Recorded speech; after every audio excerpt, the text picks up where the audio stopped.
Benarkah kencing unta itu halal? Dan sering orang-orang non-muslim menyerang orang Islam karena masalah ini. Saya akan verifikasi langsung dari kitab berikut di jilid 40 halaman 91-92. Saya rangkumkan di sini. Saya jelaskan titik perselisihannya dulu, lalu pendapat para ulama yang terbagi menjadi dua. Karena ada yang memandangnya halal dan ada yang memandangnya haram. Berangkat dari hadis riwayat Bukhari dan Muslim dari Anas bin Malik. Saat itu datang kelompok orang dari kabilah Urainah ke Madinah, lalu mereka sakit dan Rasul perintahkan mereka untuk berobat dengan dua hal, susu unta dan kencing unta. Dalam memahami hadis ini, para ulama terbagi menjadi dua. Dari madhab Maliki dan Hambali, serta sebagian Hanafi, mengambil kesimpulan bahwa kencing unta berarti halal, alias dia itu suci, bukan najis. Dalilnya apa? Mereka berpegang dengan teks hadis tadi. Sedangkan yang berpendapat haram, alasannya karena kencing hewan itu najis. Siapa yang berpendapat? Madhab Hanafi yang mu'tamad, madhab Syafi'i, dan madhab Zahiri. Apa dalilnya? Semua dalil tentang najisnya kencing hewan. Termasuk juga Quran surat Al-A'raf ayat 157 yang berbunyi wa yuharrimu alaihimul khaba'ith. Allah mengharamkan yang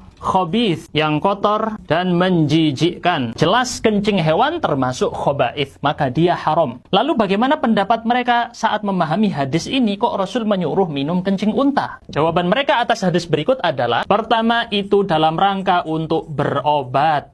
Kedua, saat obat yang suci tidak ada, maka boleh pindah kepada obat yang haram atau najis, darurat. Yang ketiga, ini berlaku pada kondisi khusus, bukan semua orang. Makanya tidak ada riwayat yang lain Rasulullah nyuruh umatnya meminum kencing unta, nggak ada. Tapi khusus untuk kondisi orang, mungkin saat itu obat yang tersedia hanyalah itu. Karena zaman itu tidak secanggih sekarang. Kemudian saya jelaskan dari sudut pandang sains, apakah berbahaya atau tidak. Dari berbagai jurnal ilmiah yang masih banyak menggunakan tes laboratorium, terdapat kira-kira ada 4 manfaat dari kencing unta. Pertama, membunuh sel kanker. Kedua, mencegah pengumbalan darah. Ketiga, melindungi hati dan lambung. Keempat, membunuh bakteri, jamur, dan virus. Tetapi ini belum sampai di tahap yang pengembangan lebih lanjut, penelitiannya berlaku pada manusia atau tidak, sehingga masih tidak disarankan. Oleh karenanya, kalau kita pahami, penelitian ini terlalu fokus kepada kencing untanya saja. Sedangkan perintah Rasul untuk meminum dua hal ini, bukan hanya kencing unta, tapi susu unta juga.